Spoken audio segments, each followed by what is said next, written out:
जय संविधान, जय भीम, महात्मा गांधी की जय, गोडसे मुर्दाबाद।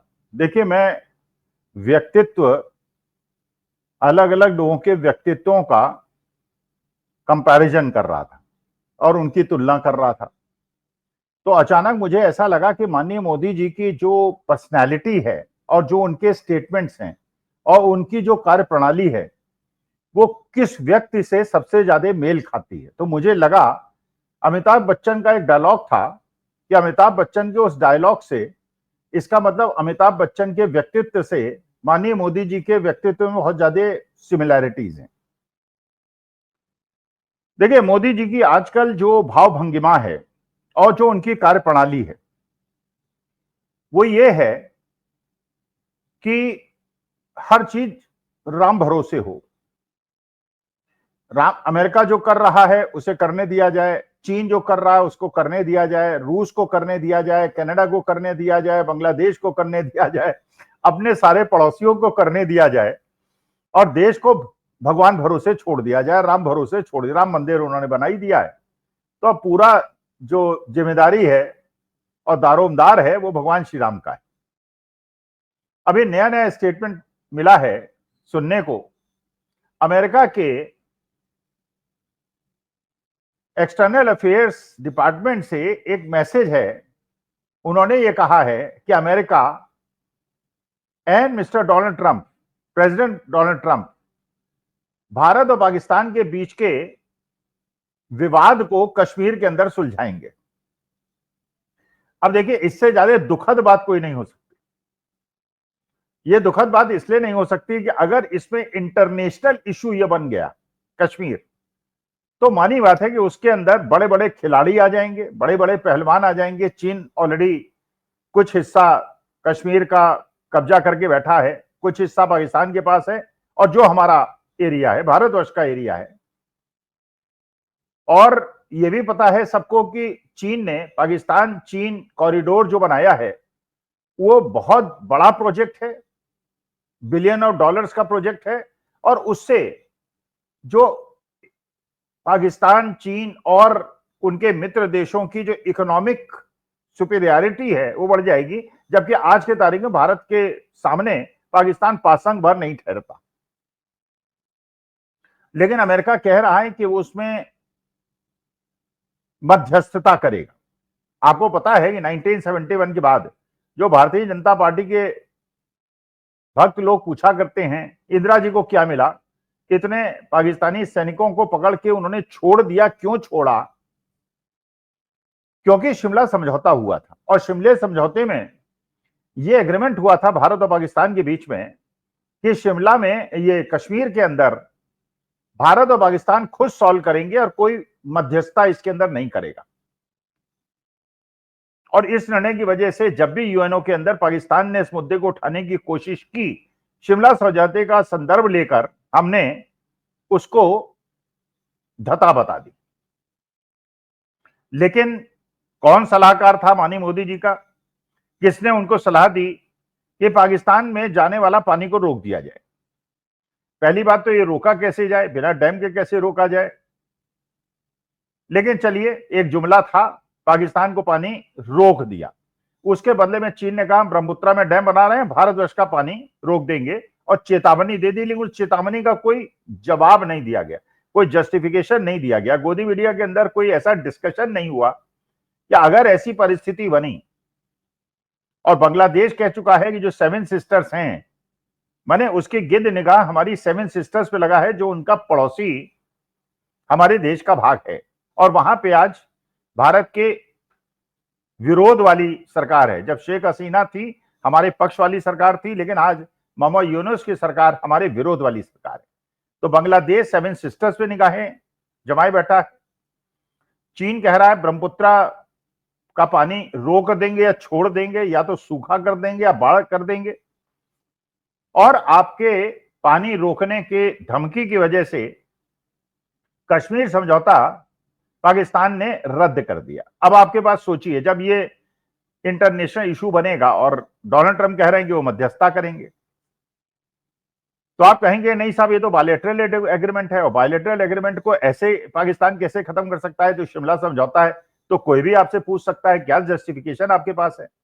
जब वो कहेंगे कि जो ये पानी का समझौता था, जो जल समझौता था, ये भी बायलैटरल एग्रीमेंट था, तो इस बायलैटरल एग्रीमेंट में अगर आप रद्द कर सकते हैं तो वो शिमला समझौते को भी रद्द कर सकते हैं। जस्टिफिकेशन आपके पास क्या होगा? बाकी ठीक है, भारत का पक्ष हम लोग रखेंगे, भारत सरकार के साथ खड़े रहेंगे, मोदी जी की सरकार खड़े होंगे, लेकिन टेक्निकल ग्राउंड्स पे आप डोनाल्ड ट्रंप को या बाकी लोगों को कैसे रोक पाएंगे कि वो इसके अंदर मध्यस्थता करें? वो कहेंगे ठीक है एग्रीमेंट खत्म हो गया, अब इसमें हम अपनी दादागिरी करेंगे। अमेरिका ने बार बार जिस प्रकार से हमें संदेश दिया है अपनी स्वेरिंग इन सेरेमनी में न बुला के, बार बार 12-13 बार ये कह के कि भारत और पाकिस्तान के बीच का जो युद्ध समझौता है वो डोनाल्ड ट्रंप ने कराया है,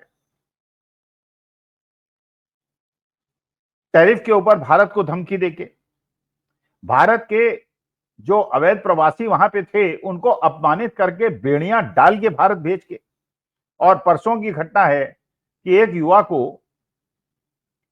वहां पे जिसे यूनिवर्सिटी में एडमिशन मिल गया था और जो लीगल वैलिड वीजा लेके वहां गया था, उसको किस प्रकार से अपमानित किया गया, अपराधियों की तरह ट्रीट किया गया। लेकिन भारत की तरफ से कोई प्रतिक्रिया नहीं है, बल्कि भारतीय जनता पार्टी के लोग इसको जस्टिफाई करने की कोशिश कर रहे हैं कि भाई अगर अवैध रूप से जाएंगे तो ऐसा ही होगा। अगर अवैध रूप से भी जा रहे हैं तो इंटरनेशनल लॉज हैं,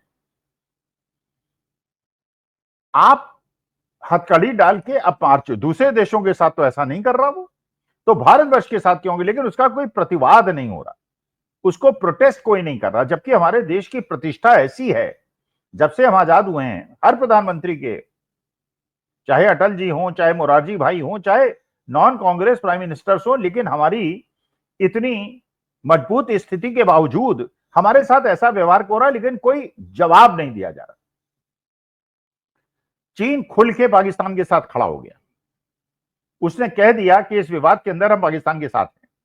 उसने अपने आधुनिकतम प्लेन, फाइटर प्लेन्स पाकिस्तान को देने शुरू कर दिए, उसके सैटेलाइट का उपयोग पाकिस्तान ने किया, उसके ड्रोन्स का उपयोग पाकिस्तान ने किया, तुर्की के ड्रोन्स का उसने किया, और तुर्की भी, अजरबैजान, तुर्की सब उनके साथ खड़े रहे। एडीबी ने पाकिस्तान को लोन दे दिया, वर्ल्ड बैंक ने ले दिया, आईएमएफ ने दे दिया, और भारत डिप्लोमेटिक अपने मिशन में, हमारे देश के प्रधानमंत्री मोदी जी ने तो करीब करीब सारे देशों की यात्रा कर ली थी।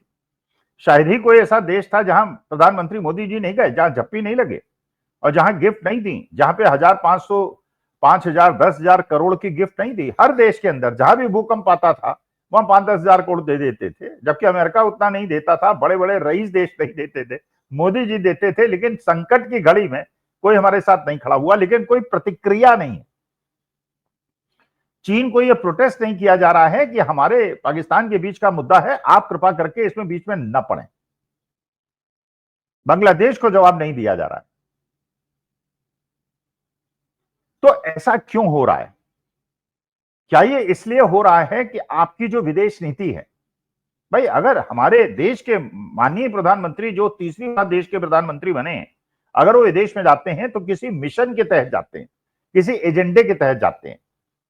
हालांकि आज तक हम लोगों को नहीं पता चला कि उनका एजेंडा क्या होता है, और लौट के कभी वो प्रेस कॉन्फ्रेंस करके ये नहीं बताते जो एजेंडा था उसमें उन्होंने क्या पाया क्या खोया, वो कुछ नहीं बताते। आज तक 11 साल में उन्होंने कोई प्रेस कॉन्फ्रेंस नहीं की। बस ये होता है कि मोदी जी का डंका बोल रहा है। भारत मूल के कुछ लोग वहां एयरपोर्ट में इकट्ठे हो जाते हैं, 150, मोदी मोदी के नारे लगाते हैं, और ये प्रचार प्रसार होता है कि मोदी जी का डंका बोल रहा है। जबकि जो दिख रहा है और जो संकेत दिख रहे हैं, जयशंकर साहब विदेश मंत्री कर क्या रहे थे, उनकी विदेश नीति क्या है, और मोदी जी के विदेश यात्रा का फायदा हमें क्या हुआ। सऊदी अरेबिया, जिसको भारतवर्ष बहुत पुराना हमारा मित्र है वो, और सबसे ज्यादा उनको हम सम्मान देते हैं, और अमेरिका का भी बहुत परम मित्र है, वो भी हमारे देश के लोगों का वर्क वीजा कैंसिल कर देता है। इसका माने भारत के लोग जाके सऊदी अरेबिया में अब नौकरी नहीं कर पाएंगे। हमारे देश के लोगों को अमेरिकन यूनिवर्सिटी में पढ़ने में समस्या होगी, उनके साथ रंगभेद शुरू हो गया, उनके साथ दुर्व्यवहार शुरू हो गया, और प्रोटेस्ट कोई नहीं है। अब तो देश की यह स्थिति हो गई है। अब आप सोचिए, गौरव वल्लभ साहब को प्रधानमंत्री के इकोनॉमिक एडवाइजरी बोर्ड में स्थान मिल गया है। गौरव वल्लभ जो कांग्रेस के 2 चुनाव लड़े थे, एक झारखंड से और एक राजस्थान से, दोनों चुनाव हार गए थे, और जो संबित पात्रा जो भारतीय जनता पार्टी के कद्दावर नेता हैं, उनसे बिलियन और ट्रिलियन में कितने जीरो होते हैं ये पूछा करते थे, और बड़ा वायरल वो वीडियो हो जाता था। अब वो मोदी जी के सलाहकार बन गए। मतलब भारतीय जनता पार्टी के सीनियर मोस्ट लोगों को अपमानित करने वाले कांग्रेसी भी आज ऊंचे ऊंचे पद पे बैठे हुए हैं।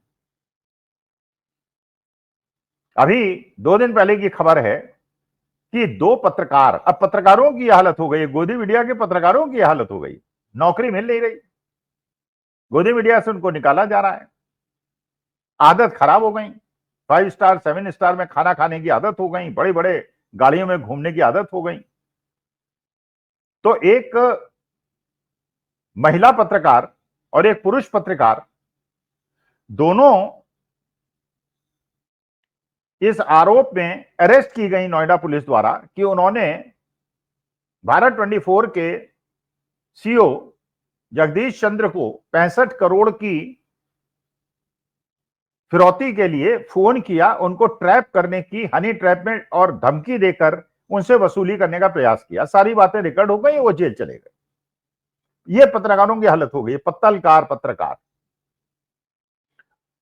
एक पुराने पत्रकार हुआ करते थे सुधीर चौधरी, जो अलग अलग चैनल्स में रहे, और आज के तारीख में इस बात के लिए उन्हें पुरस्कृत किया गया कि वो 100 करोड़ की घूस मांगने के चक्कर में, और किससे,